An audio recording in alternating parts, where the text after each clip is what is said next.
Et bien salut à tous, c'est ce mec attendra à rejoindre une nouvelle vidéo, voilà. Donc comme je l'ai dit, on va parler des creepypastas. Voilà, donc comme je l'ai dit dans la vidéo, on va parler des creepypastas. Les creepypastas c'est quoi? C'est des légendes urbaines racontées par plein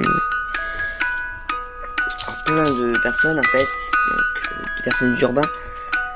Et c'est plein de personnes reliées à des histoires, franchement, que des gens ne croient, que les gens ne croient pas.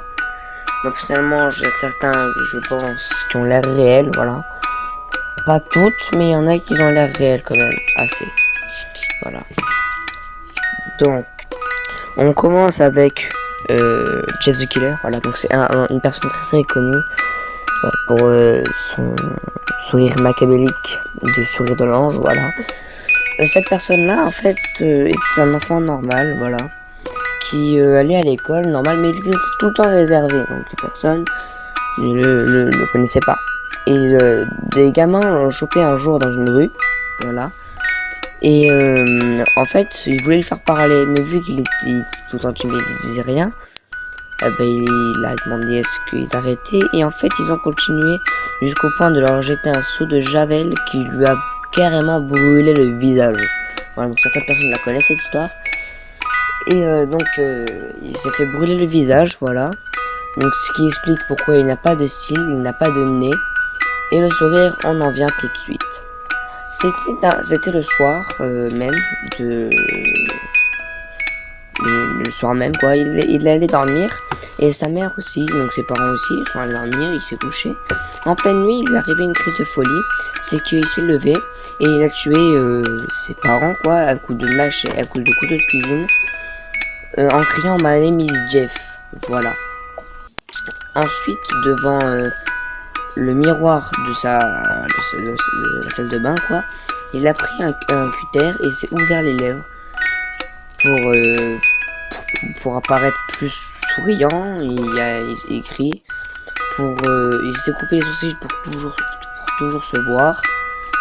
Et ensuite il s'est évadé dans la forêt. Donc les gens disent qu'il existe encore dans la forêt, moi je crois pas trop, mais ce serait bien de savoir, voilà. Donc moi j'y crois pas trop qu'il est encore dans la forêt, j'y crois pas trop à lui, mais bon, peut-être que c'est vrai, peut-être que c'est faux, on ne sait pas, c'est des légendes urbaines comme je l'ai dit. Allez. Donc celui-là, tout le monde le connaît, c'est bien évidemment Slenderman, voilà. Donc Slenderman, ou Slenderman, entre parenthèses, de l'anglais homme élancé, homme mince, ou encore homme svelte, est un personnage de fiction issu d'un même internet, créé sur le forum de Something Awful, entre parenthèses en anglais, voilà. Par Victor Surge en 2009. Il est rapidement devenu à son tour un mème internet et a été repris dans de nombreuses créations. D'ailleurs, il est aujourd'hui considéré comme étant un des mèmes internet les plus populaires. Par exemple, la BBC, en parenthèse British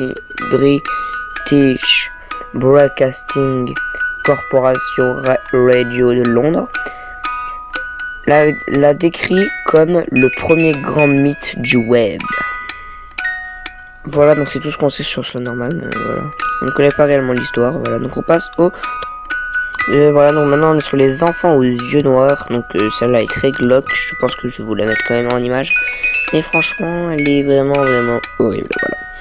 Les enfants aux yeux noirs sont une légende urbaine au sujet de créatures paranormales ayant l'aspect d'enfants entre 6 et 16 ans, au teint pâle et aux yeux complètement noirs dans leur interaction avec les humains. Ils insistent, c'est bizarre, ils insistent, voilà, souvent pour qu'on les laisse entrer à l'intérieur d'un domicile ou un véhicule. Cette légende urbaine fait partie de la culture populaire depuis la fin des années 1990.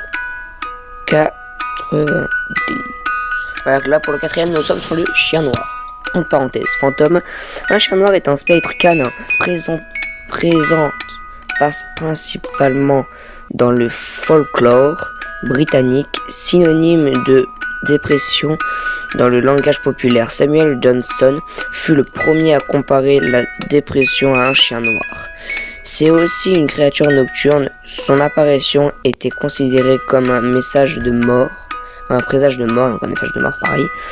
Il est vu comme une sorte de gros chien sauvage semblable à celui d'un chien domestique, mais de très grande taille, à épaisse fourrure noire et doté d'yeux rougeoyants. Il se dégage de lui une impression de froid, de découragement et de désespoir, ce qui justifie l'impression des descriptions le concernant. Il semblerait que son nom provienne du mot anglais Gallitroth, entre parenthèses sorte d'étrange chien à apparence démoniaque et zombique. Ainsi, le surnom chien noir proviendrait de Black Gallitroth. Les apparitions du chien noir sont souvent associées à des orages, entre parenthèses comme celle de Bungay dans le Suffolk. Elle se situe souvent dans les carrefours, les lieux de l'exécution et sur les voies antiques. Cependant, au pays de Galles, elle se limite à la mer et aux parois du littoral sur la côte du Norfolk. La créature est censée être amphibie, sortant de la mer pour voyager de nuit sur les voies isolées.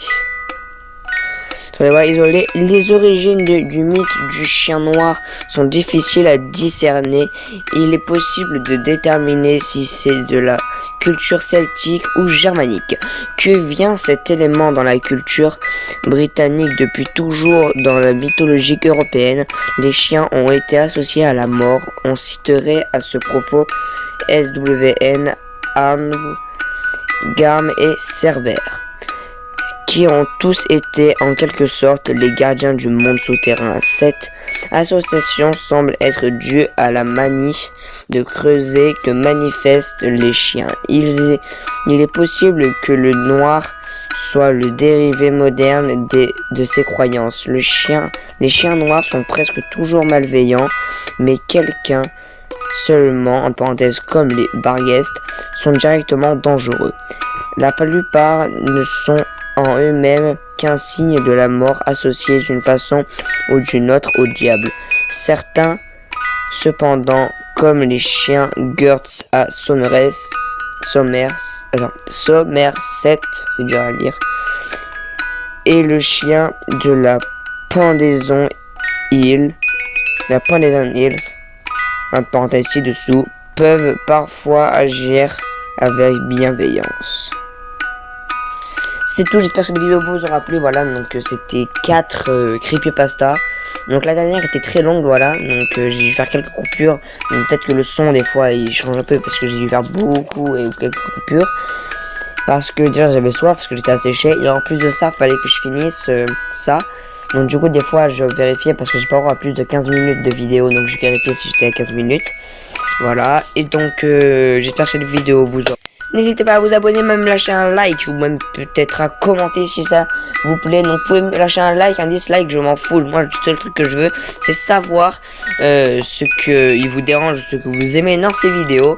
Si vous les appréciez, marquez-moi en commentaire. Et n'hésitez pas, peut-être que je ferai gagner des hand spinners. Voilà, parce qu'en ce moment c'est le bad trip de tout le monde adore ça. Donc peut-être que je ferai gagner des hand spinners à beaucoup de personnes, voilà. Donc n'hésitez pas à liker, à commenter et pourquoi pas à partager si ça vous plaît, voilà. Sur Facebook, Twitter, tout ça, sur Snapchat et tout ce que vous voulez. Voilà, n'hésitez pas à faire connaître ma chaîne, voilà. Donc je fais ma petite pub, excusez-moi, mais voilà. J'ai plein d'autres youtubeurs, je fais leur petite pub parce que je suis très sympa. Donc j'ai Mama83 et il y a Mama83 et comment il s'appelle? Et Pass83, donc marquez-leur hashtag gang de smile, comme ça au moins vous voyez que c'est moi en fait, c'est mes abonnés. Voilà, n'hésitez pas à liker, même peut-être à vous abonner, et même si je répète tout le temps, commenter, partager, liker et abonne-toi.